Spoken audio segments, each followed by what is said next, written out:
30 जनवरी 1948 को भारत ने अपना राष्ट्रपिता खो दिया। लेकिन आपने कभी सोचा है नाथूराम गोडसे जी ने महात्मा गांधी की हत्या क्यों की? और हत्या के बाद नाथूराम गोडसे जी ने कोर्ट में क्या बयान दिया, जिसे आम नागरिक से भारत सरकार के द्वारा दशकों तक छुपाया गया? आज हम न किसी का समर्थन करेंगे और न नफरत फैलाएंगे। आज हम सिर्फ इतिहास जानेंगे। दरअसल महात्मा गांधी जी की हत्या के बाद नाथूराम गोडसे जी को अदालत में अपना पक्ष रखने का अवसर मिला, जिसमें उन्होंने 5 घंटों तक अपना पक्ष रखा। और उन्होंने कहा, अगर महात्मा गांधी को मारना पाप है तो हाँ, मैं स्वीकार करता हूँ कि मैंने उन्हें मारा और यह पाप मैंने किया। लेकिन मुझे पूर्ण विश्वास है इस अदालत के ऊपर भी एक अदालत है जहाँ मेरे इस कर्म को मानवता के रूप में देखा जाएगा। गोडसे जी को अपने कर्म के लिए तनिक भी पछतावा नहीं था। उनका मानना था कि उन्होंने राष्ट्र के लिए बलिदान दिया। अदालत में दिया गया उनका बयान उस समय के सभी बड़े अखबारों तक फैल गया, लेकिन भारत सरकार ने जल्द से जल्द उन बयानों को दबाने की कोशिश की और पूरी तरीके से उन बयानों को दबाने में लगभग सफल ही रहे। सरकार का डर था कहीं गोडसे जी के बयान के कारण समाज में विभाजन न फैल जाए। सालों तक गोडसे जी का बयान आम नागरिकों से दूर रखा गया। कोर्ट के अंदर गोडसे जी ने अपने बयान में महात्मा गांधी के ऊपर कई गंभीर आरोप लगाए। उन्होंने कहा, महात्मा गांधी मुस्लिम तुष्टीकरण का राजनीति करते थे। महात्मा गांधी जी मंदिर में कुरान पढ़े, लेकिन कभी भी मस्जिद में गीता नहीं पढ़े। हिंदू मुस्लिम की एकता की बात करते हुए अंग्रेज की नीति का समर्थन किए।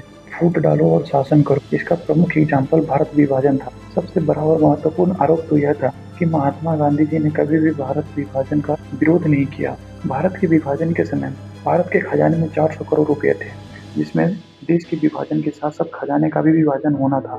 पाकिस्तान के हिस्से में उस समय 75 करोड़ रुपए आए थे, जिसमें से 20 करोड़ रुपए देश के विभाजन के समय तत्काल उसे दे दिया गया। बाकी के 55 करोड़ रुपए अभी भी भारत सरकार के पास थे। विभाजन के करीब 2 महीने बाद 22 अक्टूबर 1947 को पाकिस्तान कश्मीर पर हमला कर दिया। सरदार पटेल चाहते थे कि जब तक हमला जारी है तब तक पाकिस्तान के बकाया 55 करोड़ रुपए उन्हें न दिया जाए। लेकिन गांधी जी को यह निर्णय मंजूर नहीं था और गांधी जी पाकिस्तान का समर्थन करते हुए अनशन पर बैठ गए और भारत सरकार पे दबाव बनाने की कोशिश की। भारत सरकार ने दबाव में आकर के पाकिस्तान को उस समय बकाया 55 करोड़ रुपए दे दिए। गांधी जी के इस निर्णय के कारण उस समय देश के सभी हिंदू संगठन एवं युवाओं में एक अलग भावना पैदा हुई, जो कि गांधी जी की सोच के बिल्कुल ही विपरीत थी। गांधी जी की सोच को मुस्लिम तुष्टीकरण की राजनीति में प्रदर्शित करती थी और गांधी जी की सोच को मुस्लिम तुष्टीकरण की राजनीति समझने के लिए बाध्य करती थी। उन्हीं हिंदू संगठनों में से एक संगठन नाथूराम गोडसे जी ताल्लुक रखते थे। गांधी जी की पाकिस्तान को समर्थन करने, कश्मीर पर हमले के पश्चात भी भारत सरकार के ऊपर दबाव बनाकर पाकिस्तान को 55 करोड़ रुपए दिलवाना, यह घटना नाथूराम गोडसे जी को एवं देश के कई युवाओं को अंदर तक झकझोर के रख दिया और यहीं से शुरू हुई गांधी जी के प्रति नफरत उनके मन में। लेकिन सच तो यह है, हिंसा किसी भी समस्या का हल नहीं निकाला। गांधी जी की हत्या से देश को गहरा आघात पहुंचा और भारत हमेशा के लिए बदल गया। इतिहास अक्सर न किसी को देवता बनाता है और न किसी को राक्षस।